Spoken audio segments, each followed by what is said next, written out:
I am 45 years old, and I have not told this story to a single living soul. Not to my brother.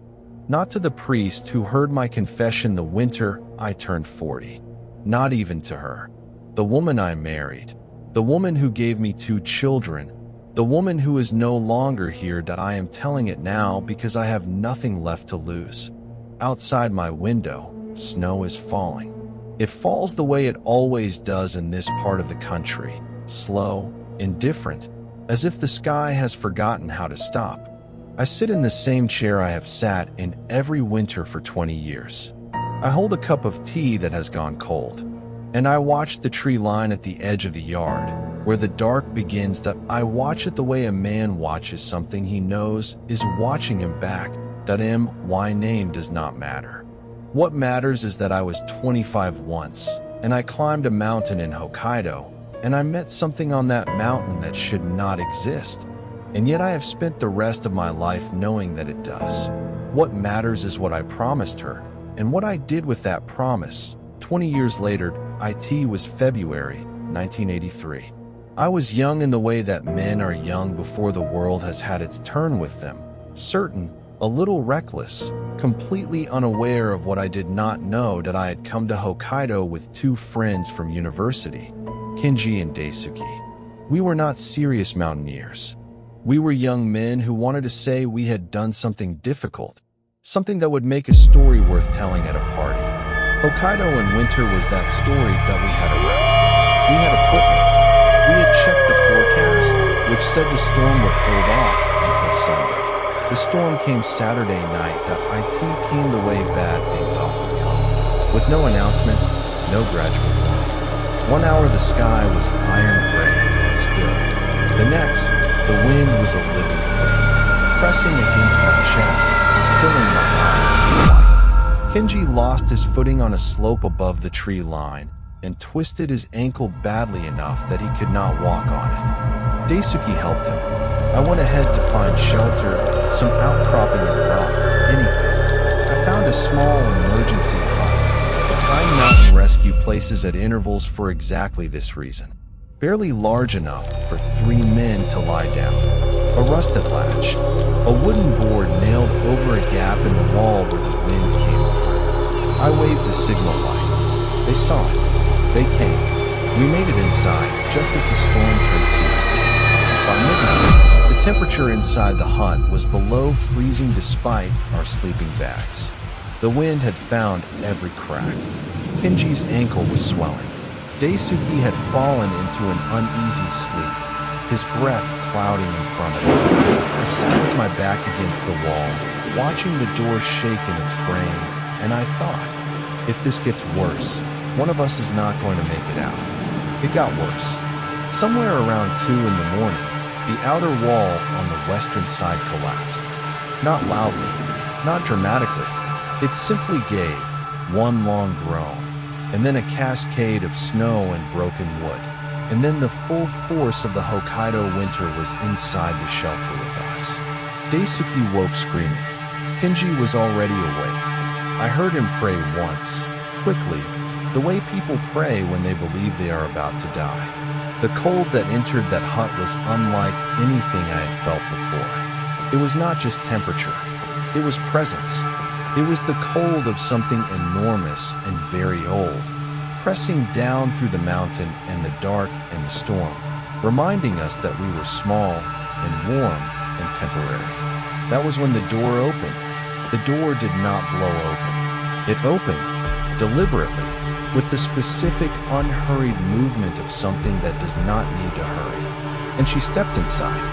She was tall, taller than any woman I had seen, though in the dark and cold my mind was slow, and I did not think about this clearly. She wore white, a kimono, I would realize later, though at the time I only registered the color, which was the same color as the snow behind her, so that for one terrible moment, I thought the mountain itself had taken a shape and walked through our door. Her hair was black, perfectly, impossibly black, against all that white, as if someone had drawn a line between her and the storm to prove they were different things. Her skin, I cannot describe her skin except to say that it had no warmth in it. Not the warmth of living tissue. Not the flush of cold on a human face. Her skin was the color and quality of deep winter ice. Pale blue-white in the darkness. Utterly still, as if light behaved differently when it touched her. She looked at Daisuke first. He made a sound I have never heard a man make before or since. Not a scream. Something lower than that. The sound of a person whose body has understood something that their mind has not yet processed. She leaned over him. She brought her face very close to his. And she breathed. I do not know how else to say it. She breathed onto him. A long, slow exhale, and the breath was not warm. It was the opposite of warm. It was the cold at the center of things. Daisuke went very still. His eyes stayed open. He was not dead. I could see him breathing, shallowly, in and out, but he was no longer present in any meaningful way. He was like a lamp whose flame has been turned down to almost nothing.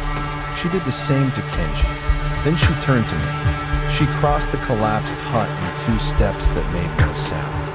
She crouched in front of me, and her face was level with mine, and her eyes were the gray of a sky before a blizzard, and I could not look away from them. I want to be honest about this. I did not want to look away. That is the part one have never known how to explain. She was the most frightening thing I had ever seen, and she was the most beautiful thing I had ever seen. And those 2 facts existed in me at the same time without contradiction. She reached out and touched my face with one hand. The cold went through me like a sound. She said nothing at first. She simply looked at me the way you look at something you are deciding about. I could feel my heartbeat slow. I could feel the edges of my thoughts going soft and distant. I thought, this is it. This is how I die. Frozen on a mountain in Hokkaido, 25 years old, and no one will know exactly what happened. And then she spoke. Her voice was quiet. It was not a human quiet. It was the quiet of snow-covered fields at 3 in the morning, when nothing moves and nothing sounds, and the world seems to have forgotten that sound was ever a part of it. She said, "You are young. I will not take you tonight." I could not speak. I could barely breathe. She said, "But you will tell no one what you have seen here. Not tonight. Not ever. If you tell anyone living, I will come back. And I will not be merciful the second time." She held my gaze for a long moment. Then she stood. She walked back through the broken wall into the storm. And the storm closed behind her like a curtain. And she was gone. I do not know how long I sat there. At some point the wind leaves. At some point the gray of the storm shifted into the deeper gray of approaching dawn. Kenji stirred first, blinked, coughed, looked around the ruined shelter with the blank expression of a man who does not know where he is. Daisuke came back more slowly. When he finally focused on my face, he asked me what had happened. I told him I didn't know. I said the wall had collapsed, and I thought we had all been hit by the cold and gone briefly unconscious. I said I didn't remember anything clearly. I was 25 years old, and I had just told the first lie of the rest of my life. We made it off the mountain the next morning. A rescue team had been alerted by the lodge where we'd registered our route. They met us 2 hours down the slope. 2 men in orange jackets who looked at us with the careful professionalism of people who have seen what happens when things go wrong up here. Kenji needed hospital treatment for his ankle and mild frostbite on 3 fingers. Daisuke was treated for hypothermia. I was checked over, given warm liquids, and told I was lucky. On the train back to Sapporo, Daisuke sat across from me and stared out the window at the snow moving past outside. After a long time, he said, quietly, not looking at me, "I dreamed something last night. In the shelter." He paused. "I dreamed there was a woman." I looked at my hands. "It was just the cold," I said. "The cold does things to your head." He was quiet for another moment. Then he nodded, slowly, and turned back to the window. and that was the last time either of us spoke of it. I kept my promise. I kept it the way you keep something that was never really a choice. Not out of virtue, not out of wisdom, but out of a specific, bone-deep fear that I had felt at 2 in the morning in a broken shelter on a Hokkaido mountainside, when something looked at me and decided I was allowed to live. I kept it for 5 years. For 10, I met a woman named Michiko at a colleague's dinner party in 1989. She laughed at something I said, and I thought, I want to hear that sound for the rest of my life. We married the following spring. Our daughter was born in 1991, our son in 1994. The years move the way years move when you are living inside them without perspective, too fast and too slow at the same time. I became a different person, a husband, a father, a man with a mortgage and a car that needed its oil changed, and a daughter who had opinions about everything, and a son who collected rocks and left them in piles all over the house. I became a person who had almost convinced himself that the thing on the mountain was a fever dream, a hallucination, the product of cold and fear and the particular cruelty of a young man's imagination.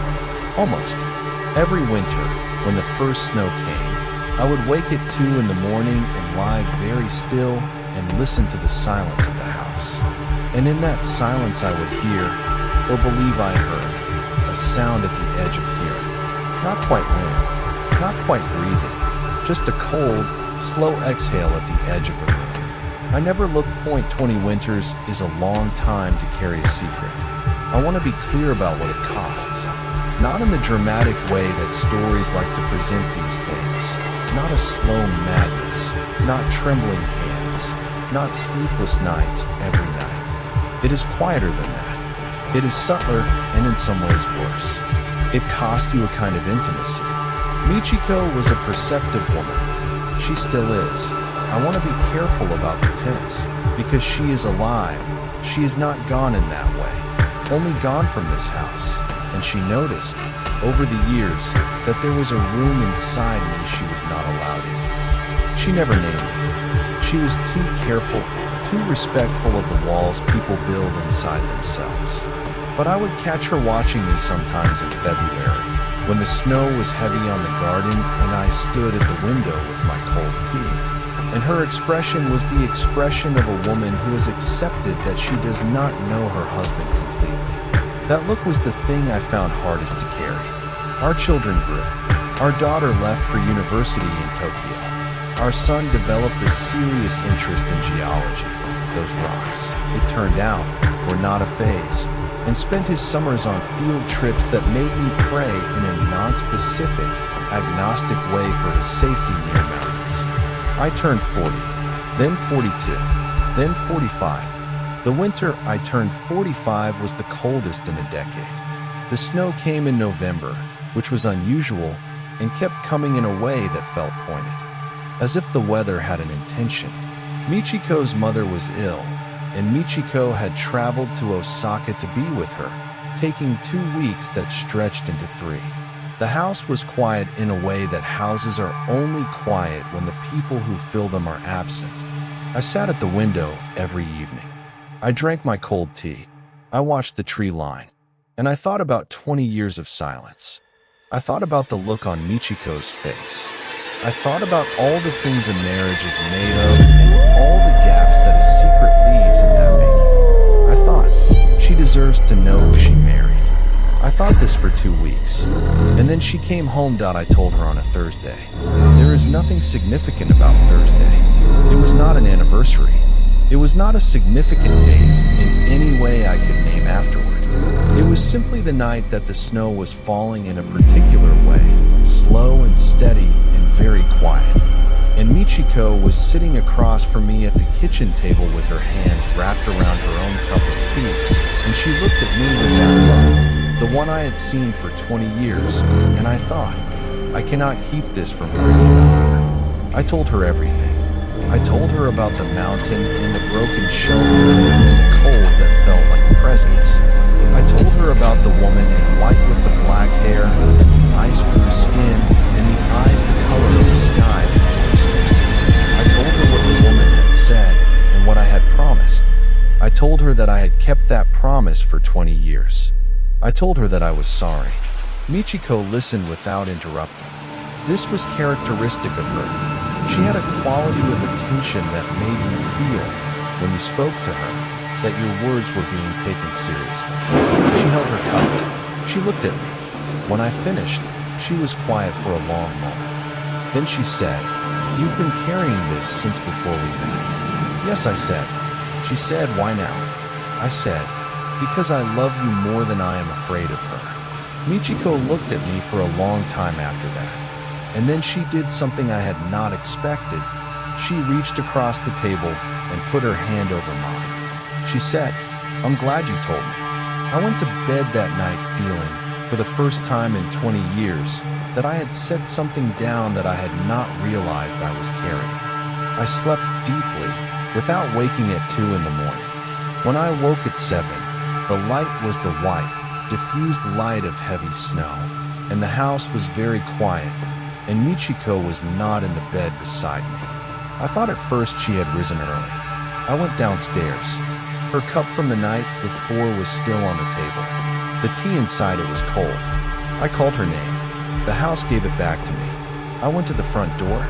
I opened it. The snow outside was fresh and undisturbed, except for a single trail of footprints leading from the door toward the tree line at the edge of the yard. The footprints ended at the edge of the trees. There were no footprints beyond that point, just the trees and the dark between them, and the snow still falling in that slow, indifferent way, as if the sky had forgotten how to stop. I stood in the doorway for a long time. I did not go after her. I want to be honest about that. I stood in the doorway with my hand on the frame, and I looked at where the footprints ended, and I thought about the voice I had heard 20 years ago in a broken shelter on a Hokkaido mountainside, and I knew, with the specific, cold certainty of a man who has known the truth a long time and simply refused to look at it, that going after her would not help. The police searched for 3 days. They found nothing. My children came home. They asked the questions that children ask when something happens to their parents. Questions I did not know how to answer, not because I didn't know the answers, but because some answers are not a kindness. I told them I didn't know what happened. The first lie of the second half of my life. Michiko has been gone for 3 months now. The house is the same house. Her cup is still in the cabinet where it always was. Her coat still hangs by the door. I sit at the window every evening. I drink my cold tea. I watch the tree line. I am telling this story now, to you, to whoever is listening, because I made a decision when she disappeared that I would not keep this secret any longer. Not out of bravery, not out of any particular moral clarity, but because the promise has already been broken. The worst has already happened. There is nothing left for silence to protect. I think about her, the woman on the mountain, and I try to understand what she is. Not a monster, not purely. The folklore says Yuki-onna is many things. A spirit of winter, a goddess of the cold, a woman who was wrong and became weather. The folklore says she spares those who interest her and takes those who are careless. I was not careless with her secret. I was careless with my loneliness. There is a difference. I have been sitting with that difference for 3 months, and I have not resolved it. Sometimes, at 2 in the morning, I wake to that sound at the edge of hearing. The exhale that is not quite wind. The cold that comes from inside the room rather than outside it. I lie very still. I think of Michiko's hand over mine on the kitchen table. And I wonder, the way a man wonders about things he will never know for certain, whether the footprints in the snow leading to the tree line were a punishment or a summons, whether she took the thing I loved most, or whether she came, at last, to bring her home. The snow is still falling. I watch the tree line. I wait.